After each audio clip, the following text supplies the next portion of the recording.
and action. 35 secret weapons to help you be you on your best day. Secret weapon number 1. Energy, energy, energy. I say it's so important. I write it first, I write it 3 times, and put an exclamation point after it. It's how you show up. Secret weapon number 2, focus and concentration. Being in the moment, in the zone, blocking out the rest of the universe so that you can honor the other person. Secret weapon number 3, breathing. Mozart said it's not the notes that makes the music, it's the space between the notes. Where are those spaces?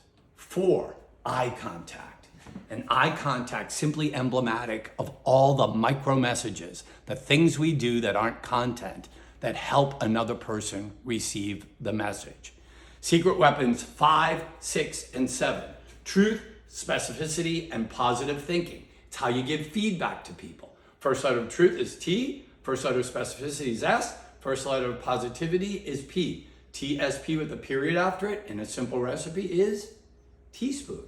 This is how we nurture and feed the people who come to us for criticism with that very criticism that we give them on a daily basis. Now, how do you go about giving TSP? It's secret weapon number 8, listening, gathering information, gathering the beauty, and listening with your eyes, observation skills. 9, humor.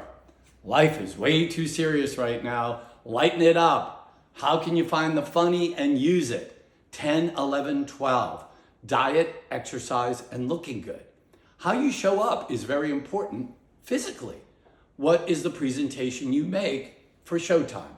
How do you walk into the show? How do you walk into the performance looking your best? 13, risk-taking, going outside the box. Do you do the same thing every single time? Consistency is a nice word, consistency, when it comes to ethics, punctuality, morality. When it comes to presentations, consistency equals boring. Go outside the box. 14, finding the fun and joy every day. You don't like what you're doing? Do something else. Because joy is contagious, and so is lack of joy. People are going to catch whatever you got. 15, sterling preparation blended with the utmost spontaneity. Structure frees creativity.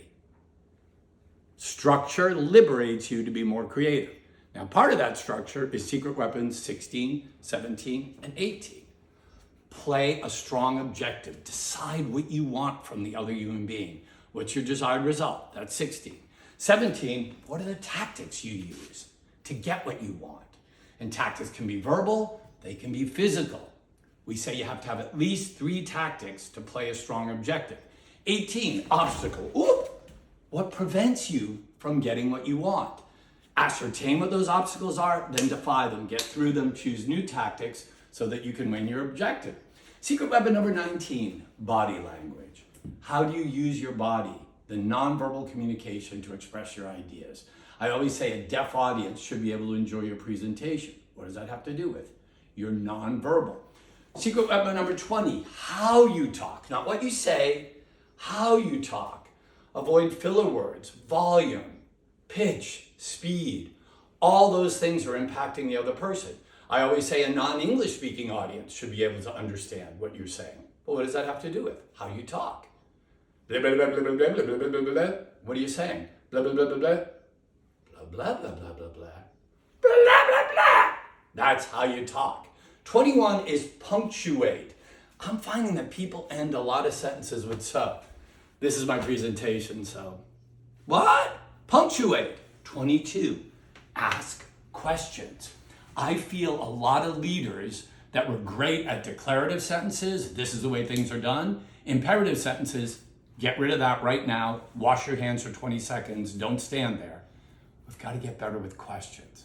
How would you do this differently? What do you think you did well today? How are you going to repeat that? 23 is this sentence. This sentence.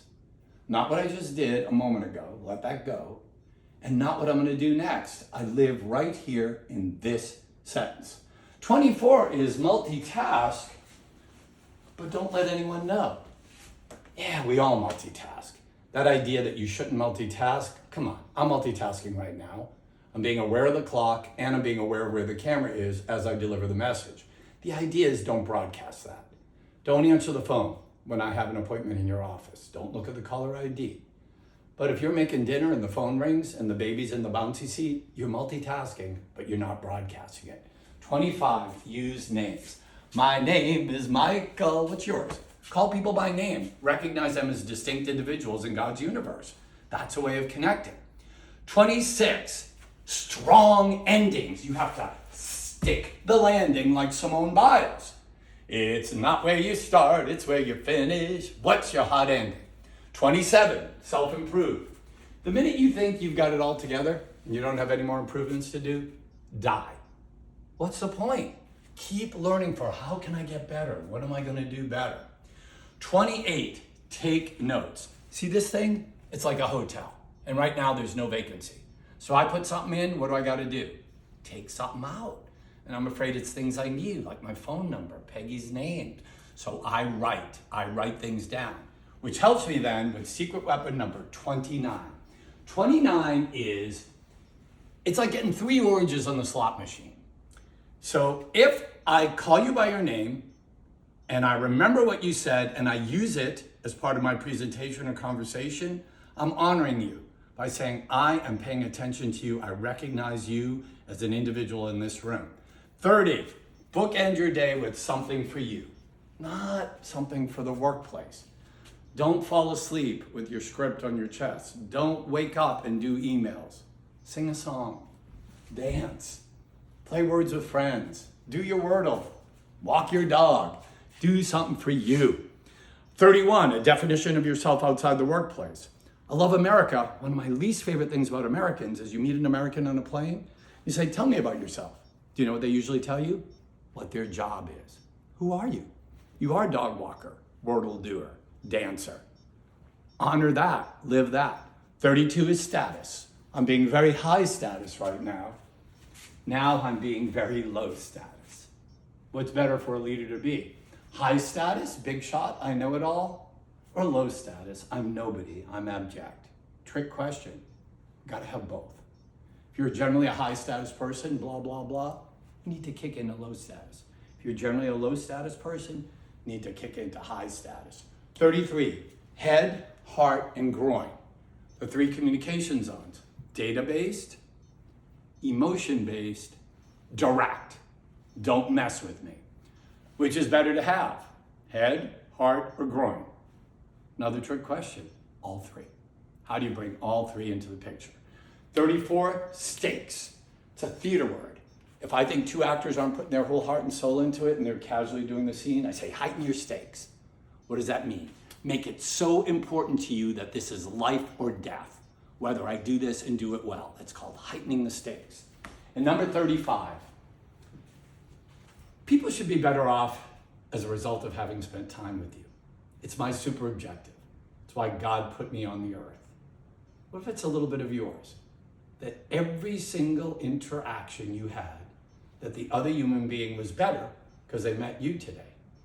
Can you think of how much better all your communication would be?